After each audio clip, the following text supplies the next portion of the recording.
Hey everyone, welcome back to the channel. I actually wasn't planning on jumping rope today because I had quite a long session yesterday. But when you love something so much, sometimes it's hard to not do it. And especially when the sun is shining like this, so it's just great to get outside in the fresh air, get some sunshine, get some vitamin D. Just beforehand, I did some calisthenics, so now I'm going to finish off with some, what I believe will be some relatively easy skipping, and I'm using the 1/4 pound cross rope. So my legs are a little bit tired from yesterday, and I finished off the calisthenics workout with some wall squats, which is where you sit down against the wall, and it puts a lot of emphasis on your quads, your thigh muscles. So I'm kind of feeling that at the moment, but just nice to shake out the legs. I'm wearing the barefoot minimalist shoe called Paluva. I've been wearing these now for the last few weeks and I'm absolutely loving them. They're extremely comfortable. I just enjoy wearing them, for example, around the house, taking walks in them. So they really do kind of mimic the barefoot walking experience. It's like you're walking barefoot, except you have the benefit of some protection on the sole of your foot. And that was the idea behind the design of them. Were they made for jumping rope? Not so sure about that, but because I love jumping rope, I often wear them for that. And so far, so good. Staying light on the toes and balls of my feet here. Not jumping too high off the ground.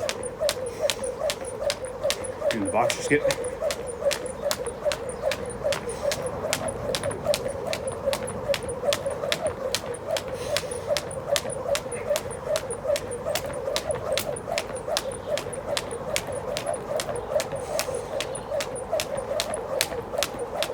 Always fun to do some crisscrosses.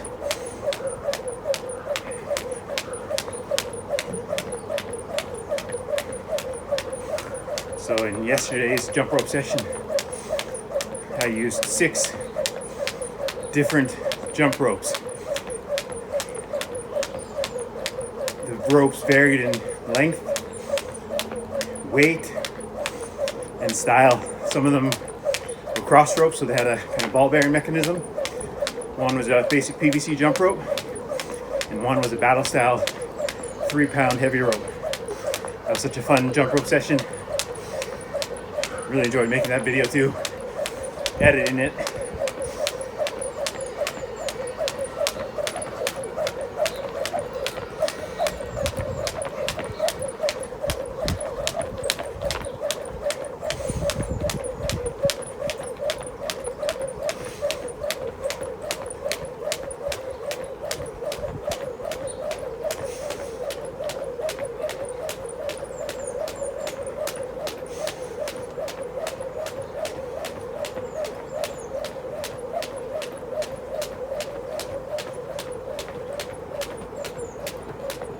Slowing down the speed of the rope right now. You can probably hear it.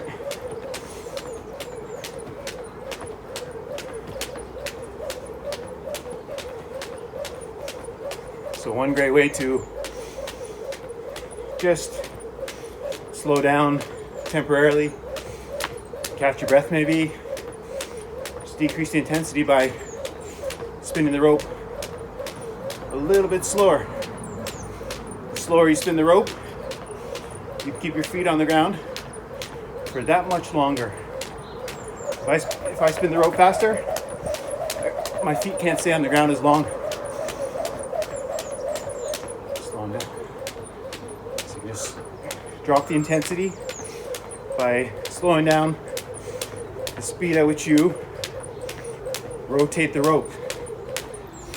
One thing that I think is important to mention now, just because I watched a video yesterday online, popped up in my feed where someone relatively new to jumping rope had a video, and for a beginner they're using great technique. Just the one thing I noticed, which is good to be aware of when you're jumping rope, is even if you're jumping low off the ground, just be careful or be aware of how hard your feet whack the ground. So this person was doing this. Let me demonstrate first.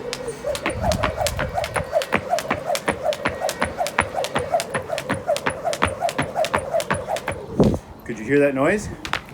So although I wasn't jumping high off the ground, I was smacking my feet into the ground, like so. But instead of that, what you want to think of your feet, your toes and the balls of your feet rather, as kind of shock absorbers. So when you land in the ground or on the ground, use your toes and the balls of your feet to cushion your jumps. Try to land relatively quietly. You don't want to bang the ground. Instead, just use your toes, land on the ground first, and then the balls of your feet, just to kind of cushion your landing. And as a viewer asked me recently, is it okay if your heel makes contact with the ground? Yeah, if your toes and the balls of your feet hit the ground first and your heel gently taps the ground, that's okay. That will happen from time to time under your body weight. But generally, try to stay on the toes and balls of your feet. Your heel will often get close to the ground. And if it does touch the ground once in a while, that's okay. As long as you're not whacking your heel into the ground or hitting the ground first with your heel. Okay, let's get back to it.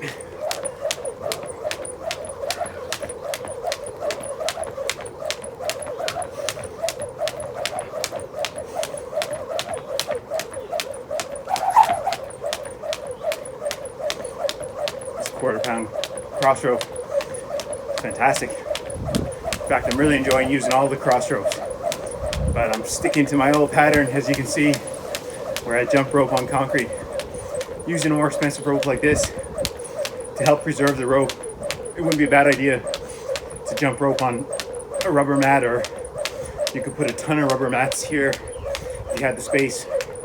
Get some interlocking rubber mats, create a big space for yourself to jump rope on, or you can just get big roll of carpet, and that works well.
So I'm gonna wrap today's jump rope session up. I think I'll just increase the intensity a little bit by doing a few triple unders. So a good method that I like to teach for learning your first triple under is to do 1 or 2 slow double unders and then explode into a triple under, like so. Basic bounce. I'm gonna do 1 or 2 slow double unders, and I'm gonna explode into a triple under and spin the rope faster.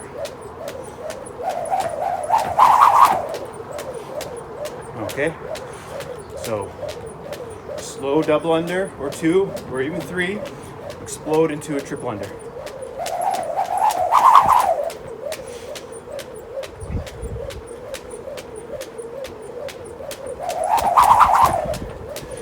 So that time I did just 1 double under and I went straight in to a triple under.